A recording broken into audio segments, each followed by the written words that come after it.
এবার যুদ্ধে বাংলাদেশকে পাশে চাচ্ছে আয়াতুল্লাহ খামেনির দেশ ইরান। গাদ্দার সৌদি, দুবাইয়ের মতো মুসলিম দেশকে পাশ থেকে হটিয়ে হঠাৎ করেই বাংলাদেশকেই কেন চাচ্ছে ইরানের রাষ্ট্রদূত জলিল রেহিমি জাহানাবাদী? খামেনিকে চিরতরে সরিয়ে দেওয়ার পর মধ্যপ্রাচ্যের বুকে যখন একের পর এক বেইমানির নোংরা খেলা চলছে, তখন চরম আত্মমর্যাদা সম্পন্ন ইরান এক অবাক করা আবদার করে বসল ঢাকার কাছে। তারা স্পষ্ট জানিয়ে দিয়েছে, কোনো গাদ্দার মুসলিম দেশের এক কানাকড়ি অর্থ বা লজিস্টিক সাপোর্ট তাদের দরকার নেই। কিন্তু কেন আরবদের বাদ দিয়ে সরাসরি বাংলাদেশের দিকে হাত বাড়ালো তেহরান? গত 28 ফেব্রুয়ারি শনিবার সকালে মধ্যপ্রাচ্যের বুকে এক চরম বেইমানির নাটক সাজানো হয়েছিল।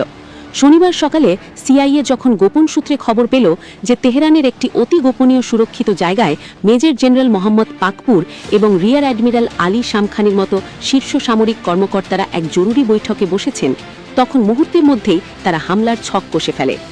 ঘড়ির কাঁটা ধরো একেবারে নিখুঁত হিসাব কষে ইসরায়েলের সময় ঠিক ভোর 6টায় যুদ্ধবিমানগুলো গোপন ঘাঁটি থেকে আকাশে ওড়ে। তেহরানের সময় ঠিক সকাল 9:40 সেই সুরক্ষিত জায়গায় আকাশ থেকে আছড়ে পড়ে একের পর এক ভয়ানক মিসাইল।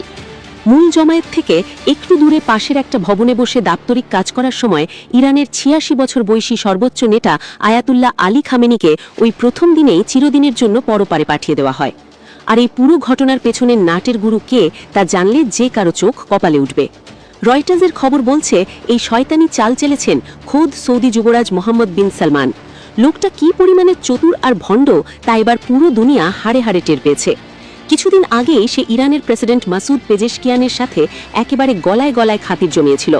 কথা দিয়েছিল সৌদি আকাশসীমা কোনোভাবেই কাউকে ব্যবহার করতে দেবে না। অথচ এই ভণ্ডামির আড়াহে গত পুরো 1 মাস ধরে সে যুক্তরাষ্ট্রের প্রেসিডেন্ট ডোনাল্ড ট্রাম্পকে বারবার ফোন করে ইরানে আঘাত হানার জন্য অনবরত কুবুদ্ধি দিয়ে গেছে। তার এই শয়তানি বুদ্ধি ছিল মূলত ইসরায়েল আর যুক্তরাষ্ট্রকে দাবার গুটি বানিয়ে পুরো মধ্যপ্রাচ্য নিজের কবজায় নেওয়ার এক চতুর কৌশল।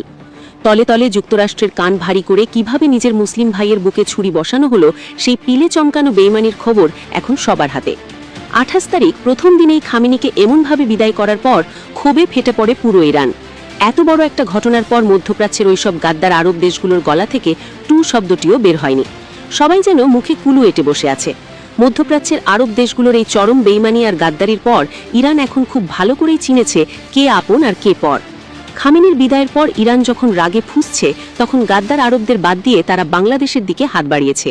আর ঠিক এই কারণেই গত 4 মার্চ ঢাকার ইরান দূতাবাসে আয়োজিত এক সংবাদ সম্মেলনে বাংলাদেশে নিযুক্ত ইরানের রাষ্ট্রদূত জলিল রেহিমি জাহানাবাদী এক অবাক করা চাওয়ার কথা তুলে ধরেন। সব আরবদের বেইমানির পর ইরান কেন বাংলাদেশকে আপন ভাবছে, তার পেছনের কারণটা একেবারে জলের মতো পরিষ্কার। বাংলাদেশ একটি মুসলিম দেশ এবং একই সঙ্গে ওআইসি ও ন্যাটো সদস্য। তাই তারা শুধু চায় বাংলাদেশের মতো একটি স্বাধীন দেশ যেন এই লুটেরাদের সরাসরি নিন্দা করে তেহরানের পাশে দাঁড়ায়। ইরান গোটা বিশ্বকে প্রমাণ করে দিয়েছে যে তারা কতটা সাহসী এবং কারো কাছে মাথা না নোয়ানো এক দেশ। রাষ্ট্রদূত পরিষ্কার করে জানিয়ে দিয়েছেন, দীর্ঘমেয়াদে এই যুদ্ধ চালিয়ে যাওয়ার মতো বিশাল সামরিক শক্তি তাদের রয়েছে। পর্যাপ্ত ড্রোন আর তেজি সব মিসাইল তাদের ভাণ্ডারে মজুদ আছে। তাই তেহরান অন্য কোনো দেশের কাছ থেকে এক কানারি অর্থ বা লজিস্টিক সাপোর্ট চায় না, ব্যাস একটি নৈতিক সমর্থন, এতটুকুই তাদের চাওয়া। ইরানে অবস্থানরত বাংলাদেশি শিক্ষার্থীদের নিরাপদে সরিয়ে নেওয়ার বিষয় সঠিক হিসাব এই মুহূর্তে তার কাছে না থাকলেও তেহরানে অবস্থিত বাংলাদেশ দূতাবাস নিয়মিত ইরানের পররাষ্ট্র মন্ত্রণালয়ের সাথে যোগাযোগ রাখছে। যখনই কোনো সহযোগিতার প্রয়োজন হবে, ইরান সরকার সর্বোচ্চ ব্যবস্থা গ্রহণ করবে বলে তিনি ভরসা দিয়েছেন। খামেনি শহীদ হওয়ার পর ওই লুটেরা ইসরায়েল, যুক্তরাষ্ট্র আর গাদ্দার সৌদি ভেবেছিল ইরান এবার একেবারে ছন্নছাড়া হয়ে পড়বে। তারা দিবাস্বপ্ন দেখেছিল যে শীর্ষ নেতাদের অকেজো করে দিলেই তেহরানের পতন ঘটবে আর তাদের একেবারে কেল্লা সতে হয়ে যাবে। কিন্তু খামেনির বিদায়ের পর ইরান যে এমন ভয়ঙ্করভাবে চেতে যাবে, সেটা ওই বেইমানরা স্বপ্নেও ভাবেনি। তাদের সেই কুবুদ্ধি এখন বুমেরাং হয়ে তাদের দিকেই ফিরে এসেছে। প্রেসিডেন্ট মাসুদ পেজেশকিয়ানের নেতৃত্বে 3 সদস্যের একটি শক্তিশালী কাউন্সিল খুব দ্রুত দেশের হাল ধরেছে। পার্লামেন্ট স্পিকার মোহাম্মদ বাগের গালিবাফ একেবারে কড়া ভাষায় জানিয়ে দিয়েছেন, এর জন্য ট্রাম্প আর নেতানিয়াহুকে চরম মূল্য চোকাতেই হবে। এএফপি সংবাদ মাধ্যমের খবর অনুযায়ী রবিবার সকালেই শুরু হয় ইরানের ভয়ঙ্কর মিশন অপারেশন ট্রু প্রমিস। খামেনির শাহাদতের পর এক মুহূর্ত দেরি না করে ইরান তাদের তেজি সব ব্যালিস্টিক মিসাইলগুলোর নিশানা সরাসরি ঘুরিয়ে দেয় ওই বেইমান সৌদি, সংযুক্ত আরব আমিরাত আর কাতারে থাকা যুক্তরাষ্ট্রের ঘাঁটিগুলোর দিকে। কাতারের দোহায় কমপক্ষে 11টি বিকট আওয়াজ শোনা যায়। মিসাইলের আঘাতে চারপাশ একেবারে লণ্ডভণ্ড হয়ে যায়। এতে আন্তস্টিন জোন মারাত্মকভাবে আহত হয়েছিলেন এবং ব্যাপক ক্ষয়ক্ষতি হয়েছিল। এর আগে ৩রা মার্চ রাতে দুবাইয়ে মার্কিন কনসুলেটের কাছেও ড্রোন হামলা করে ইরান তাদের ভেলকি দেখিয়েছে। রিয়াদের বুকেও কান ফাটানো আওয়াজে কালো ধোঁয়ার কুণ্ডলী পাকিয়ে উঠেছে। এইভাবে একের পর এক পাল্টা আঘাত হানতে হানতে আজ যুদ্ধের পঞ্চম দিনে এসে পরিস্থিতি একেবারে ভয়ানক রূপ নিয়েছে। পঞ্চম দিন সকালেও ইসরায়েল আর যুক্তরাষ্ট্র মিলে ইরানের বিভিন্ন ক্ষেপণাস্ত্র ছোড়ার জায়গা এবং একটি পারমাণবিক গবেষণা কেন্দ্রে ব্যাপক হামলা চালিয়েছে। এই নোংরা হামলায় ইরানে আহতদের সংখ্যা ১০০ ছাড়িয়ে গেছে। শুধু ইরানেই নয়, লেবাননেও ব্যাপক হামলা চালিয়েছে নেতানিয়াহুর এই লুটেরা বাহিনী। ট্রাম্প প্রশাসন এই নোংরা হামলার নাম দিয়েছে অপারেশন এফ ফিউরি। পারমাণবিক স্থাপনা ধ্বংসের এক ধোঁয়া আর মনগড়া অজুহাত দিয়ে ডোনাল্ড ট্রাম্প এখন বিশ্বের সামনে নিজেকে ধোয়া তুলসীপাতা প্রমাণের ধান্দায় আছেন। কিন্তু আন্তর্জাতিক আণবিক শক্তি সংস্থা এবং মার্কিন ডিফেন্স ইন্টেলিজেন্স এজেন্সি যখন একেবারে সাফ জানিয়ে দিল যে আগামী এক দশকেও ইরানের পারমাণবিক বোমা বানানোর কোনো প্রমাণই তাদের হাতে নেই, তখন এই কথা শুনে হোয়াইট হাউসের কর্তারা রীতিমতো ভিমড়ি খেয়ে গেছেন। গোটা দুনিয়ার সামনে এমন ডাহা মিথ্যাচার ধরা পড়ে যাওয়ায় পেন্টাগনের কপালে এখন চিন্তার ভাঁজ পড়ে গেছে। তারা এখন ঘাম ছুটিয়ে নিজেদের বাঁচার রাস্তা খুঁজছে। দখলদারি দেশগুলো এখন ইরানের এই পাল্টা আঘাত সামলেতে গিয়ে রীতিমতো ঘাম ছুটিয়ে দিচ্ছে। ইসরায়েলের রাস্তায় রাস্তায় এখন শুধু কান ফাটানো সাইরেন বাজছে। আকাশ থেকে যখন ঝাঁকে ঝাঁকে ইরানি মিসাইল ঢেয়ে আসছে, তখন তা আটকাতে গিয়ে নেতানিয়াহুর বাহিনীর একেবারে লেজে গোবরে অবস্থা। হামলার প্রথম দিনে ভেবেছিল যুদ্ধ বুঝি ৪-৫ সপ্তাহ গড়াবে, কিন্তু মাত্র ৪ দিনের মাথায় তাদের সেই মাস্তানি একেবারে চূর্ণ হয়ে গেছে। আন্তর্জাতিক সংবাদ মাধ্যমের হিসাব বলছে মাত্র ৪ দিনে প্রায় $২০০ কোটি সামরিক ক্ষতির মুখে পড়ে যুক্তরাষ্ট্র এখন চরম অর্থ সংকটে পড়ার পথে। তাদের কোটি কোটি টাকার আকাশ প্রতিরক্ষা ব্যবস্থা একেবারে তাসের ঘরের মতো ভেঙে পড়েছে।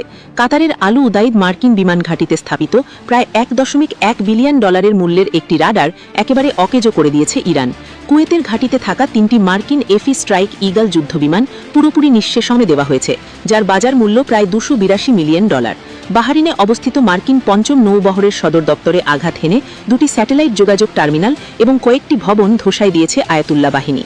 এমনকি সংযুক্ত আরব আমিরাতের আল রুয়াইস এলাকায় মোতায়েন থাকা অত্যাধুনিক থ্যাড ক্ষেপণাস্ত্র প্রতিরক্ষা ব্যবস্থার একটি গুরুত্বপূর্ণ রাডারও ধ্বংস করার দাবি করেছে তেহরান।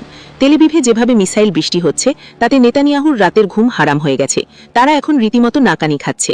যুদ্ধ যদি এভাবে আরও কয়েকদিন চলতে থাকে, তাহলে ট্রাম্পের পক্ষে ইরানের সাথে এই যুদ্ধ চালিয়ে যাওয়া প্রায় অসম্ভব হয়ে পড়বে।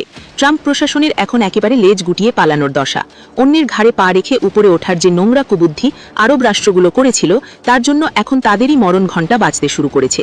ইসরায়েল আর যুক্তরাষ্ট্রকে খুশি করতে গিয়ে নিজের পায়ে নিজে কুড়াল মেরেছে রিয়াদ। যে শয়তানি চাল তারা চেলেছিল, তা এখন তাদেরই গলায় ফাঁস হয়ে দাঁড়িয়েছে। আগামী দিনগুলোতে এই গাদ্দারির জন্য তাদের যে কি পরিমাণ ঘোল খেতে হবে তা খুব শিগগিরই গোটা বিশ্ব দেখতে পাবে। ঘরে ঢুকে এমন বেইমানি করার পরিণাম কতটা ভয়াবহ হতে পারে তা এখন হাড়ে হাড়ে টের পাচ্ছে ওই মির্জাফররা। যুদ্ধ পরিস্থিতি যেদিকে গড়াচ্ছে, তাতে খুব শিগগিরই এই লুটেরা আর মির্জাফরদের লেজ গুটিয়ে পালানো ছাড়া আর কোনো উপায় থাকবে না। মধ্যপ্রাচ্যের এই নয়া সমীকরণে ইরান বুঝিয়ে দিয়েছে যে তারা কাউকে পাত্তা দিচ্ছে না। ইসরায়েল আর যুক্তরাষ্ট্রকে একেবারে তুলধুনো করে ইরান যে দাঁত ভাঙা জবাব দিচ্ছে, তা দেখে গোটা বিশ্ব এখন আকাশ থেকে পড়ছে।